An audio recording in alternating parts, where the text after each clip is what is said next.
السلام علیکم ناظرین، میں ہوں آپ کا میزبان دانیال فاروق اور آپ دیکھتے ہیں میرا یوٹیوب چینل اسپوکن میڈیا۔ آج ہم بات کریں گے کہ امیر ترقی بیک پاکستان حافظ سعد حسین رضوی صاحب کل حیدرآباد سے اپنی انتخابی مہم کا آغاز کریں گے، اور حیدرآباد کیونکہ سندھ میں آتا ہے تو سندھ سے وہ آغاز کریں گے اور مختلف صوبوں سے ہوتے ہوئے وہ پنجاب میں آئیں گے۔ پنجاب کے شہر اٹک میں اختتام پذیر ہوں گے کیونکہ اٹک وہ ان کا بائی علاقہ ہے اور وہاں N50 سے وہ الیکشن لڑیں گے۔ اور کچھ دن پہلے 25 نکاتی منشور پیش کیے گئے طریقہ لبیک پاکستان کی رقم سے۔ جو منشور کا خلاصہ ہے وہ تو سب کو پتہ ہے کہ اسلام، پاکستان اور عوام، جو بابا جی نے اپنے خطبے ہی کیا تھا، لیکن منشور 25 نکاتی منشور دوبارہ سے پیش کیا گیا ہے ان حالات کے مد نظر رکھتے ہوئے اسلام کی سربلندی، پاکستان کی ترقی اور عوام کی خوشحالی کے لیے جو منشور پیش کیا گیا ہے اس پہ آج ہم تفصیلاً بات کریں گے، جس میں نمبر 1 پر آتا ہے حضور نبی رحمت صلی اللہ علیہ وآلہ وسلم کے بتائے ہوئے طریقے کے مطابق عوام الناس کی خدمت کی جائے گی اور آئین و دستور پاکستان کا عملی نفاذ یقینی بنایا جائے گا۔ قول و فعل کے تصاعد سے دور رہ کر سچائی کو اپنایا جائے گا اور نظام مصطفیٰ صلی اللہ علیہ وآلہ وسلم قائم کیا جائے گا۔ آئین پاکستان کے مطابق وفاقی اور صوبائی اسمبلیوں کو حقیقی قانون ساز ادارے بنائیں گے۔ قانون سازی اسلام کی سربلندی، پاکستان کی ترقی اور عوام کی خوشحالی کے لیے ہوگی۔ اسلام کی روح سے آئین پاکستان کے تحت اقلیتوں کو حاصل حقوق کا ہر طرح سے تحفظ کیا جائے گا۔ نیز پسماندہ علاقوں اور صوبوں کا احساسی مرحومی ختم کرنے کے لیے سرکاری اختیارات اور وسائل مرکز سے تدریجاً یونین کونسل تک منتقل کیے جائیں گے۔ یہ تو تھا جی ہمارا پہلا جو منشور، پہلا نکات، ٹھیک ہے۔ اب ہم آتے ہیں دوسرے نکات کی طرف۔ تحفظ ناموس رسالت، عقیدہ ختم نبوت اور تحفظ ناموس صحابہ اہل بیت اور دیگر مقدسات اسلام کی عزت کے تحفظ کے لیے تمام اقدامات بروئے کار لائے جائیں گے تاکہ فرقہ واریت کا خاتمہ ہو۔ نیز اس متعلق ضروری مواد تعلیمی ادارے میں شامل نصاب کروایا جائے گا تاکہ موجودہ اور آنے والی نسلوں کو نت نئے فتنوں، بالخصوص الحاد، بد مذہبیت اور قادانیت سے کے شر سے بچایا جا سکے۔ اب آتا ہے جی نمبر 3، یہ بڑا اہم مسئلہ ہے جس پہ میں بات کرنے جا رہا ہوں۔ فلسطین، کشمیر اور پوری دنیا کے مظلوم مسلمانوں کی بلا تاخیر ہر طرح سے معاونت کرنے کے لیے اسلامی ممالک کو منظم کر کے عالمی اسلامی بلاک بنایا جائے گا تاکہ معاشی اور عسکری طور پر کمزور اسلامی ممالک اور مظلوم مسلمانوں کی جان و مال کو تحفظ فراہم کیا جا سکے۔ نیز آزاد خارجہ مضبوط اور بھارت کے ساتھ عدم بالادستی کی بنیاد پر تعلقات قائم کیے جائیں گے۔ مسئلہ کشمیر اقوام متحدہ کی قرارداد اور کشمیری بھائیوں کی خواہش کے مطابق حل کرانے کے لیے جدوجہد کی جائے گی۔ اسرائیل کو بطور ریاست تسلیم نہیں کیا جائے گا۔ یہ مین مسئلہ تھا۔ دیکھیں، طریقہ لبیک پاکستان کی طرف سے واضح پیغام دے دیا جائے کہ اسرائیل کو بطور ریاست تسلیم نہیں کیا جائے گا۔ حجاز مقدس اور قبلہ اول کی حفاظت ہر صورت یقینی بنائی جائے گی۔ یہ تو مسلمانوں کا دیکھیں کہ حق بنتا ہے کہ جہاں کہیں بھی ایک مسلمان کا خون بہہ رہا ہو تو امت کو اکٹھا ہو جانا چاہیے۔ اب ہم آتے ہیں نمبر 4 پہ۔ یہ بھی بڑا اہم مسئلہ ہے پاک فوج کے حوالے سے جو انہوں نے پیش کیا ہے۔ پاک فوج کو جدید ٹیکنالوجی کے حامل اسلحہ سے لیس رکھنے پہ غفلت نہیں برتی جائے گی۔ ایٹمی اثاثہ جات کی حفاظت اور ہر طرح کے دفاعی صلاحیتوں میں جدت اور اضافہ کے لیے کسی بھی طرح کے دباؤ کو خاطر میں نہیں لایا جائے گا۔ عدل و احتساب کا نظام۔ اب ہم آتے ہیں 5 نمبر پہ۔ عدل و احتساب کا نظام دور فاروقی کو آئیڈیل بنا کر نافذ کیا جائے گا۔ عدالتوں میں مقدمات کو بوجھ کم کرنے کے لیے مقامی پنچایتی نظام متعارف کروایا جائے گا۔ غریب شہریوں کو مفت وکیل فراہم کیے جائیں گے۔ تمام پاکستانیوں کو جلد حصول انصاف کے لیے تمام ضروری اقدامات اٹھائے جائیں گے۔ نیز عدالت و انصاف میں تاخیر کو سنگین جرم قرار دیا جائے گا۔ سے اسلامی حدود و تجاوزات کے ذریعے اور قانون نافذ کرنے والے سیکورٹی اداروں کو آئین کے مطابق اختیارات دے کر امن و امان کا نفاذ یقینی بنایا جائے گا۔ تمام اداروں سے سیاسی اثر و رسوخ کا مکمل خاتمہ اور فرنگی دور کے قوانین میں اصلاح کر کے قانون نافذ کرنے والے اداروں کے اخلاقی اور سماجی تاثر کو بہتر بنایا جائے گا۔ نیز اندرون ملک اسلام و پاکستان دشمن سازشوں پر کڑی نظر رکھی جائے گی اور دینی امور، سیاست، صحت، تعلیم، معاشرات اور دیگر تمام شعبہ جات میں بیرونی مداخلت کا خاتمہ کیا جائے گا۔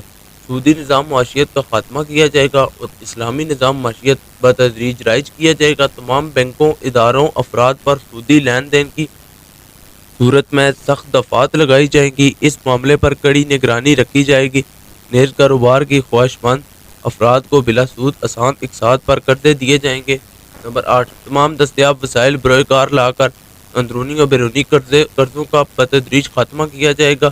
نیز اخراجات کو آمدن سے کم رکھنے کے لیے فوری اقدامات کیے جائیں گے۔ ہر قسم کی اسمگلنگ کو پوری طاقت سے روکا جائے گا۔ نیز خسارے میں چلنے والے اداروں کا مالی آڈٹ کر کے لٹیروں سے وصولی یقینی بناتے ہوئے نقصانات کا ازالہ کیا جائے گا۔ نقصان پورا نہ ہونے کی صورت میں بتدریج نجکاری کر دی جائے گی۔ اس سلسلے میں بیرونی سرمایہ کاری کی خصوصی اہمیت دی جائے گی۔ نمبر 9، حکمران اور ہر شعبے کے بااختیار افراد کے لیے سادہ طرز زندگی کے قوانین بنائے جائیں گے۔ پروٹوکولز ختم کیے جائیں گے۔ تنخواہوں میں آسمان و زمین کا فرق ختم کیا جائے گا۔ غیر ضروری مراد کو فوری طور پر ختم کیا جائے گا۔ افسرشاہی کو آئین و قانون کے مطابق عوام کا خادم بنایا جائے گا۔ رشوت، سفارش، سیاسی مداخلت اور پروردگی سنگین جرائم کے فہرست میں شامل کیا جائے گا۔ نیز با اختیار لوگوں کو کارکردگی جانچ اور مالیاتی احتساب کے لیے ایک آزاد ادارہ قائم کیا جائے گا جو کڑا احتساب اور فوری فیصلے کرے گا۔ نمبر 10، بنیادی ضروریات جیسے سستی بجلی، گیس، صاف پانی ہر شخص کو فراہم کرنے کے اسلامی حکومت کے اولین ذمہ داری ہوگی اور بیگار افراد کو رہائش فراہم کرنے کے لیے مؤثر اقدامات اٹھائے جائیں گے۔ اس سلسلے میں قابل عمل وسیع تر منصوبے کا اعلان کیا جائے گا۔ اب نمبر 11 پہ آتا ہے جی، اعلیٰ معیار کے اسلامک سکولز، کالج اور یونیورسٹیز قائم کیے جائیں گے۔ فروغ تعلیم کے لیے بجٹ کا ایک معقول حصہ رکھا جائے گا۔ تمام سرکاری اور غیر سرکاری تعلیمی ادارے میں بمقصد دور حاضر کی ضروریات کے عین مطابق جدید اور یکساں نصاب رائج کیا جائے گا۔ اصول تعلیم ہر بچے کا حق ہوگا۔ خواتین کے لیے علیحدہ کلاسز اور یونیورسٹیز قائم کی جائیں گی۔ صاحب حیثیت افراد کے لیے مناسب فیس اور مستحق افراد بچے مفت تعلیم حاصل کریں گے۔ غیر سرکاری تعلیمی اداروں کی فیس سرکاری منظور شدہ معیار شرائط کے تحت مقرر کی جائے گی۔ نمبر 12 پہ آتے ہیں جی، سرکاری ملازموں کے حوالے سے یہ ایک نکات پیش کیا گیا ہے۔ سرکاری ملازمت کے لیے تعلیمی قابلیت اور پیشہ ورانہ مہارت کو معیار بنایا جائے گا، جبکہ اقرار پروری، رشوت خوری اور سیاسی مداخلت پر سزائیں نافذ کی جائیں گی۔ اب نمبر 13 پہ آ جاتے ہیں جی، زراعت کے یہ کسانوں کے لیے بہت مفید یہ ہے جو ابھی پیش کیا گیا ہے۔ زراعت کے شعبہ پر خصوصی توجہ دی جائے گی۔ اس شعبے سے وابستہ افراد کے لیے نہری پانی مفت، جبکہ بجلی، کھاد، اعلیٰ قسم کے بیج، زرعی ادویات اور آلات زراعت انتہائی سستے کر دیے جائیں گے۔ کسانوں کو روزانہ کی بنیاد پر سرکاری نرخوں کے متعلق آگاہی دی جائے گی۔ ان کو شب و روز کی محنت پر کسی مڈل مین کو ڈاکہ نہیں مارنے دیں گے۔ نمبر 14 یہ صنعتوں کے حوالے سے ہے جی، صنعتوں کے لیے مہنگی گیس بجلی ہو شربا ٹیکس ختم کر کے سیاسی ترین گیس بجلی اور کم ٹیکس کا نظام دیں گے۔ سرکاری پالیسیاں تجاوز و تاجر دوست ہوں گی۔ ہر شعبہ میں برآمدات بڑھانے کے لیے بھرپور کوششیں کی جائیں گی۔ نیز آئی ٹی کے شعبہ پر خصوصی توجہ دی جائے گی۔ دلچسپی رکھنے والے افراد کو آئی ٹی کی مفت تعلیم دی جائے گی۔ آئی ٹی کے شعبے میں برآمدات بڑھانے کے لیے آسان اور فوری قابل عمل پالیسی بنائی جائے گی تاکہ اس شعبے کے ہنرمند افراد کے ذریعے زر مبادلہ کے کثیر و خیر پاکستان لائے جا سکیں۔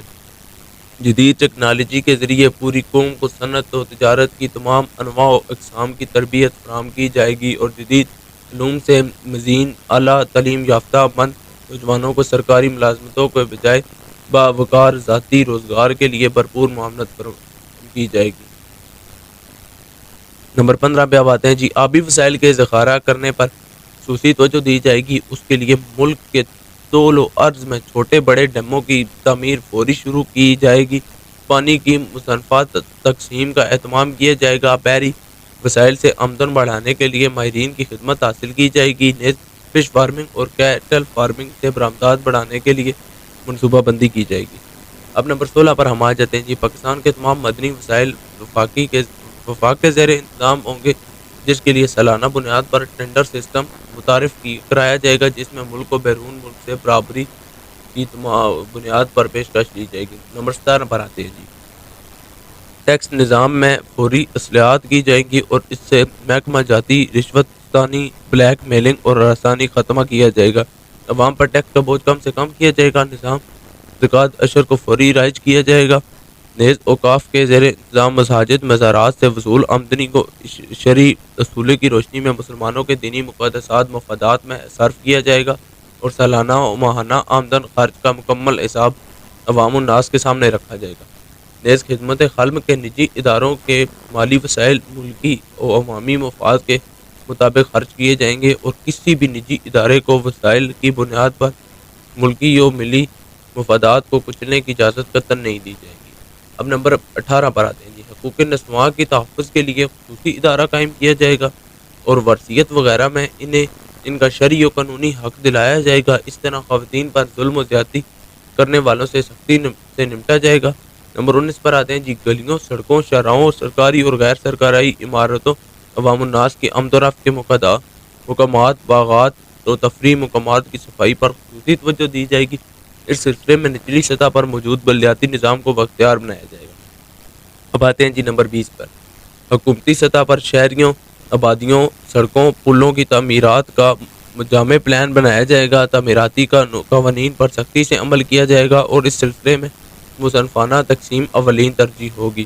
نظام نکاس میں موجود رکاوٹوں کو ختم کیا جائے گا، نیز سڑکوں اور گلیوں کی چوڑائی کی قانون پر سختی عمل کروایا جائے گا تاکہ آمد و رفت میں وقت کا ضیاع بچا سکے۔ اب نمبر 21 پر آتے ہیں، صحت کے لیے بجٹ کا معقول حصہ رکھا جائے گا، نادرہ اور مستحق مریضوں کا مکمل علاج مفت ہوگا، سرکاری اسپتالوں کی تعداد بڑھائی جائے گی، نیز نجی اسپتالوں کو معیار کے مطابق سرکار سے منظور شدہ فیس لینے کا پابند بنایا جائے گا، حفاظان صحت کے اصولوں کو سختی سے نافذ کیا جائے گا، اور کھانے پینے کی اشیاء اور ادویات میں ملاوٹ پر سخت سزا دی جائے گی، نیز وبائی امراض کو پھیلانے سے روکنے کے لیے پیشگی اقدامات کیے جائیں گے۔ اب نمبر 22 پر آتے ہیں جی، ماحولیاتی آلودگی کے خاتمے کے لیے تمام اقدامات بروئے کار لائے جائیں گے، شجرکاری کو سرکاری سطح پر فروغ دیا جائے گا، آلودگی کا سبب بننے والی صنعتوں، اداروں پر سخت قوانین کا اطلاق کیا جائے گا۔ نمبر 23 پر آتے ہیں جی، عوام الناس کو بھلائی کی طرف بلانے اور برائی سے روکنے کے لیے بااختیارات وزارات قائم کی جائیں گی تاکہ حکمت و دانائی کے ساتھ معاشرات برائیوں کا خاتمہ کیا جا سکے، نیز مزارات، آستانوں، خانقاہوں سے ملحقہ مقامات پر کمیونٹی سینٹر قائم کیے جائیں گے جہاں لاچار افراد، بیسہارا خواتین، بیواؤں، یتیموں، معذوروں کے لیے رہائش اور کھانے پینے کا انتظام ہوگا، نیز ان کی اعلیٰ اخلاقی تعلیم و تربیت کا اہتمام یقینی بنایا جائے گا، نیز جیلوں میں موجود قیدیوں کی اخلاقی، نفسیاتی اور معاشرتی تربیت پر خصوصی توجہ دی جائے گی۔ مزید یہ کہ انہیں مختلف ماہرین کی خدمات دے کر ہنرمند بنایا جائے گا۔ اب نمبر 24 پر آتے ہیں جی، ذرائع ابلاغ کو دینی، ملکی و ملی مسائل کا حل پیش کرنے اور لوگوں کی فکری، اخلاقی و عملی تربیت کا پابند بنایا جائے گا تاکہ انہیں فحاشی ریابی سے بچایا جا سکے۔ میڈیا اور سوشل میڈیا کو باضابطہ اخلاق کا پابند بنایا جائے گا، نیز ایسے پروگرام ترتیب دیے جائیں گے جن سے عوام الناس کو اسلامی تاریخ سے روشناس کروایا جا سکے، نیز انہیں ملکی ترقی خوشحالی میں کردار ادا کرنے اور اقوام عالم میں ہونے والی تبدیلیوں پیچیدگیوں کے بارے میں آگاہی دی جا سکے گی۔ اب نمبر 25 پر آتے ہیں، ملک کے طول و عرض میں سیاحت کے شعبے کے فروغ کے لیے خصوصی کاوشیں کی جائیں گی، ملکی و غیر ملکی سیاحوں کی حفاظت، سستی رہائش، معیاری کھانا اور دیگر ضروریات کا خیال رکھا جائے گا۔ اب یہ ہے جی جو 25 نکاتی منشور پیش کیا گیا ہے طریق لبیک پاکستان کی طرف سے، جو ہم نے آپ کو پڑھ